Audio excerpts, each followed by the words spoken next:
ഭൂമിയിലെ ലക്ഷക്കണക്കിന് ജീവിവർഗങ്ങളിൽ ഒന്നു മാത്രമാണ് മനുഷ്യൻ. പക്ഷേ മനുഷ്യന് മാത്രമേ വിശേഷബുദ്ധി എന്ന ഒരു പ്രത്യേകതയുള്ളൂ. മനുഷ്യൻ ചിന്തിക്കുന്നു, നിരീക്ഷിക്കുന്നു, പഠിക്കുന്നു, ഉൾക്കൊള്ളുന്നു, പുരോഗമിക്കുന്നു. അങ്ങനെയാണ് ആദിമ മനുഷ്യൻ മുതൽ ആധുനിക മനുഷ്യൻ വരെയുള്ള ഈ ആയിരക്കണക്കിന് തലമുറകൾ ഈ നിലയിലെത്തിയത്. എന്തുകൊണ്ടാകാം മറ്റ് ജീവിവർഗങ്ങൾക്കൊന്നുമില്ലാത്ത ഈ വിശേഷബുദ്ധി എന്ന പ്രതിഭാസം, ഈ പ്രത്യേകത മനുഷ്യന് മാത്രം കിട്ടിയത് എന്നത് എന്നും ശാസ്ത്രലോകത്ത് വലിയ ചർച്ചാ വിഷയമാണ്, വലിയ ഗവേഷണ വിഷയമാണ്, വലിയ പഠന വിഷയമാണ്. നമുക്കിന്ന് ആ വിഷയം ചർച്ച ചെയ്യാം. നമസ്കാരം, ഞാൻ ഷാബു പ്രസാദ്. സയൻസ് കോർണറിൻ്റെ പുതിയ വീഡിയോയിലേക്ക് എല്ലാവർക്കും സ്വാഗതം. വീഡിയോകൾ ലൈക്ക് ചെയ്യുകയും കമൻറ്റ് ചെയ്യുകയും ഷെയർ ചെയ്യുകയും ഒക്കെ ചെയ്ത് പിന്തുണയ്ക്കുക. വീഡിയോകൾ കൃത്യസമയത്ത് ലഭിക്കാൻ ആ ബെല്ലൈക്കൺ ഒന്ന് എനേബിൾ ചെയ്യുക.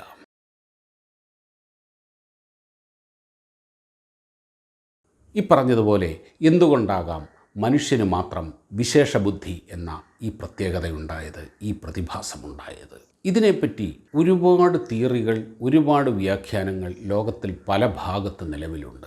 മനുഷ്യൻ ദൈവത്തിന് പ്രിയപ്പെട്ട സൃഷ്ടിയായതുകൊണ്ടാണ്, മനുഷ്യൻ ഈ ഭൂമിയെ ഭരിക്കാൻ ജനിച്ചവനാണ്, പ്രകൃതിക്ക് എന്തോ മനുഷ്യനോടൊരു പ്രത്യേക താല്പര്യം തോന്നി, ഇങ്ങനെയൊക്കെയുള്ള പലവിധ വ്യാഖ്യാനങ്ങളുണ്ട്. അത് ഓരോ വ്യക്തികളുടെയും സമൂഹങ്ങളുടെയും സൗകര്യത്തിനും ലോജിക്കിനും അനുസരിച്ചുള്ളതാണ്. എന്നാൽ ശാസ്ത്രം ഒരിക്കലും അങ്ങനെയല്ല ചിന്തിക്കുന്നത്. ശാസ്ത്രം ഒരിക്കലും എളുപ്പവഴികൾ തേടാറില്ല, കുറുക്കുവഴികൾ തേടാറുമില്ല. കൃത്യമായ നിരീക്ഷണത്തിനും പഠനത്തിനും ലോജിക്കിനും അനുസരിച്ചാണ് ശാസ്ത്രം എപ്പോഴും നിഗമനങ്ങളിലെത്താറുള്ളത്, ചിന്തിക്കാറുള്ളത്. ഇക്കാര്യത്തിൽ പൊതുവെ നരവംശ ശാസ്ത്രജ്ഞന്മാർ ആക്സെപ്റ്റ് ചെയ്തിട്ടുള്ള ഒരു തിയറിയുണ്ട്. അത് വളരെ ലളിതമാണ്. ആ തിയറി പറയുന്നത് മനുഷ്യൻ ഭക്ഷണം കഴിച്ചിട്ടാണ് ഈ നിലയിലെത്തിയത്. അതെന്താപ്പാ, മനുഷ്യൻ മാത്രം ഭക്ഷണം കഴിച്ചാൽ ഈ നിലയിലെത്തുമോ? എല്ലാ ജീവികളും ഭക്ഷണം കഴിക്കുന്നില്ലേ? ഭക്ഷണമില്ലാതെ ലോകത്ത് ഏതെങ്കിലും ഒരു ജീവി നിലനിൽക്കാനാവുമോ? എന്നാൽ അങ്ങനെയല്ല. മനുഷ്യൻ്റെ ഭക്ഷണത്തിനൊരു പ്രത്യേകതയില്ലേ സുഹൃത്തുക്കളെ? എന്താണ് മനുഷ്യൻ്റെ ഭക്ഷണത്തിൻ്റെ പ്രത്യേകത? മനുഷ്യൻ പാകം ചെയ്ത് സംസ്കരിച്ച് മാത്രമേ ഭക്ഷണം കഴിക്കാറുള്ളൂ. പ്രകൃതി എല്ലാ ജീവജാലങ്ങളെയും സൃഷ്ടിച്ചിരിക്കുന്നത് ഒരേ നിയമത്തിന് അടിസ്ഥാനത്തിലാണ്. ജീവജാലങ്ങളുടെ ശരീരഘടനയും ദഹന വ്യവസ്ഥയും സൃഷ്ടിച്ചിരിക്കുന്നത് പാകം ചെയ്തു ഭക്ഷണം കഴിച്ചുകൊള്ളണം എന്ന രീതിയിലല്ല. അത് മനുഷ്യൻ്റേതും അങ്ങനെയല്ല. എന്നാൽ ആദിമകാലത്ത് ലക്ഷക്കണക്കിനോ കോടിക്കണക്കിനോ വർഷങ്ങൾക്ക് മുമ്പ് എപ്പോഴോ ഇര തേടിയും ഇണചേർന്നും മാത്രം മറ്റ് ജീവജാലങ്ങളെപ്പോലെ മനുഷ്യനും ഈ ഭൂമിയിൽ കഴിഞ്ഞ ഒരു കാലമുണ്ടായിരുന്നു. ആ കാലത്ത് എപ്പോഴോ അവൻ്റെ ദൈനംദിന ജീവസന്ധാരണ പ്രവർത്തനങ്ങൾക്കിടയിൽ കാട്ടുതീയിൽപ്പെട്ടതോ അല്ലെങ്കിൽ ഇടിമിന്നലിൽ തീ പടർന്ന് വെന്തതോ ആയ കാട്ടുകിഴങ്ങുകളോ മാംസമോ ഇവൻ ഭക്ഷിക്കാൻ ഇടവന്നിട്ടുണ്ടാകാം എന്നാണ് ഇപ്പോഴത്തെ നിഗമനം. അങ്ങനെ പാകം ചെയ്ത ഭക്ഷണം കഴിക്കാനുള്ള ഒരവസരം മനുഷ്യന് വരികയും അതിൻ്റെ ഗുണവും രുചിയും അവൻ ഇഷ്ടപ്പെടുകയും ചെയ്തിടത്ത് നിന്നാണ് ഈ മാറ്റങ്ങൾ തുടങ്ങിയത് എന്നാണ്. അങ്ങനെ വീണ്ടും വീണ്ടും ആ രീതിയിലുള്ള ഭക്ഷണം തേടി അലയാനുള്ള ഒരു പ്രേരണ സ്വാഭാവികമായി അവനുണ്ടായി. അതങ്ങനെയാണല്ലോ. നമുക്കിഷ്ടപ്പെട്ട ഏത് ജന്തുക്കൾക്കും അവയ്ക്കിഷ്ടപ്പെട്ട ഒരു ഭക്ഷണം കൊടുത്താൽ കൃത്യമായി അത് തന്നെ വീണ്ടും അന്വേഷിക്കുന്ന ഒരു പ്രവണത എല്ലാ ജീവജാലങ്ങൾക്കുമുണ്ട്, മനുഷ്യനുമുണ്ടായി. അങ്ങനെ പാകം ചെയ്ത ഭക്ഷണം കഴിക്കാൻ എന്താണ് മാർഗം എന്ന ചിന്തയിൽ നിന്നാണ് തീ എന്ന ഏറ്റവും വലിയ, എക്കാലത്തെയും വലിയ കണ്ടെത്തലുണ്ടായത്. സുഹൃത്തുക്കളെ, ഇടയ്ക്കൊന്ന് പറഞ്ഞുകൊള്ളട്ടെ, മനുഷ്യൻ്റെ ഏറ്റവും വലിയ കണ്ടെത്തൽ എന്താണെന്നറിയുമോ? അത് റോക്കറ്റ് നിർമ്മിച്ചതും ചന്ദ്രനിൽ പോയതും വിമാനം പറപ്പിച്ചതും ഒന്നുമല്ല. അത് തീയും ചക്രവുമാണ്. ഇത് രണ്ടും കണ്ടെത്തിയത് വളരെ യാദൃശ്ചികമായിട്ടാണ് താനും.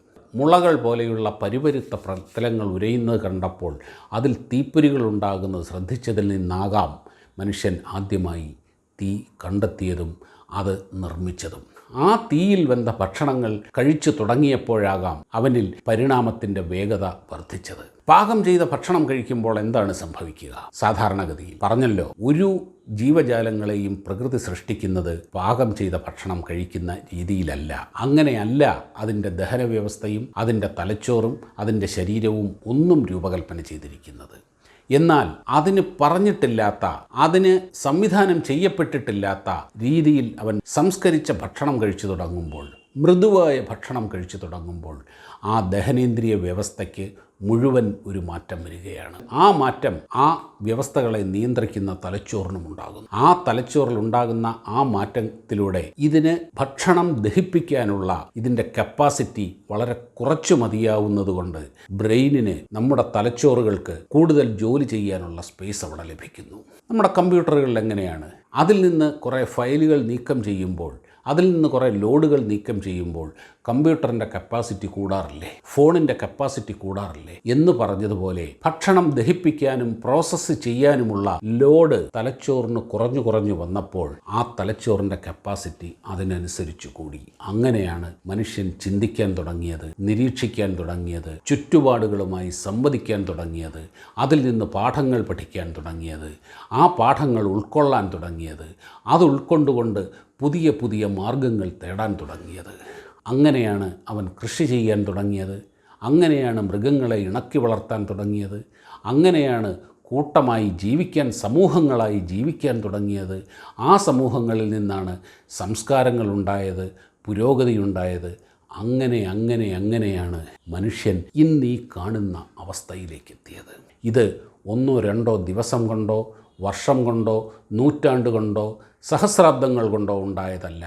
ഇത് ലക്ഷക്കണക്കിന് വർഷങ്ങളുടെ പരിണാമത്തിലൂടെയാണ്, ആ പുരോഗതിയിലൂടെയാണ് മനുഷ്യൻ ഇന്ന് ഇവിടെ എത്തിയിരിക്കുന്നത്. ഇത് നമുക്ക് വളരെ ലളിതമായി മനസ്സിലാക്കാം. നമ്മിൽ പലരും വളർത്തുമൃഗങ്ങളെ വളർത്താറുണ്ട്. അത് പ്രധാനമായും നായകളായിരിക്കും. നായ, പശു, കുതിര ഇവയെല്ലാം മനുഷ്യൻ ഇണക്കി വളർത്തുന്ന മൃഗങ്ങളാണ്. എന്തുകൊണ്ടാണ് നമ്മുടെ വീട്ടിൽ നാം വളർത്തുന്ന നായകൾക്ക് അതിന് കഴിവ് കൂടിയിരിക്കുന്നത്, ഇൻ്റലിജൻസ് കൂടിയിരിക്കുന്നത്, നിരീക്ഷണം കൂടിയിരിക്കുന്നത് എന്ന് ചിന്തിച്ചിട്ടുണ്ടോ? പോലീസ് നായകൾക്ക്, സായുധ സേനകളിലെ നായകൾക്ക് എന്തുകൊണ്ടാണ് ബുദ്ധികൂർമ്മത കൂടുതലുണ്ടായിരിക്കുന്നത്? എന്തുകൊണ്ടാണ് അവയുടെ പ്രവർത്തന മികവ് വളരെ അധികമായിരിക്കുന്നത്? എന്തുകൊണ്ടാണ് അവയ്ക്ക് അനുസരണശീലവും അച്ചടക്കവും കൂടുതലായിരിക്കുന്നത്? അതിൻ്റെ ഏറ്റവും പ്രധാനപ്പെട്ട ഘടകം അതിന് നൽകുന്ന ഭക്ഷണം തന്നെയാണ്. നാം ആരും വീട്ടിലെ നായകൾക്ക് പച്ച മാംസമോ പച്ച മീനോ സാധാരണഗതിയിൽ കൊടുക്കാറില്ല.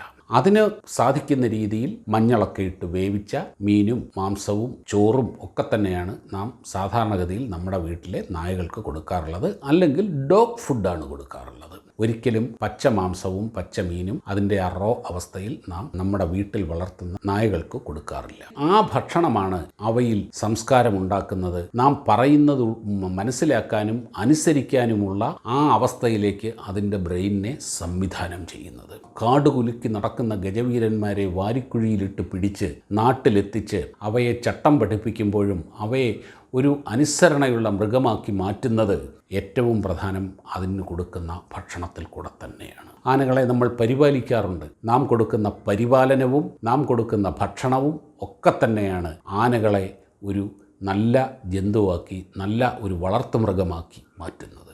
ഇപ്പോൾ മനസ്സിലായില്ലേ സുഹൃത്തുക്കളെ, എങ്ങനെയാണ് മനുഷ്യൻ ഭക്ഷണം കഴിച്ച് നന്നായത് എന്ന്? മറ്റൊരു വീഡിയോയുമായി കാണുന്നതുവരെ എല്ലാവർക്കും നമസ്കാരം.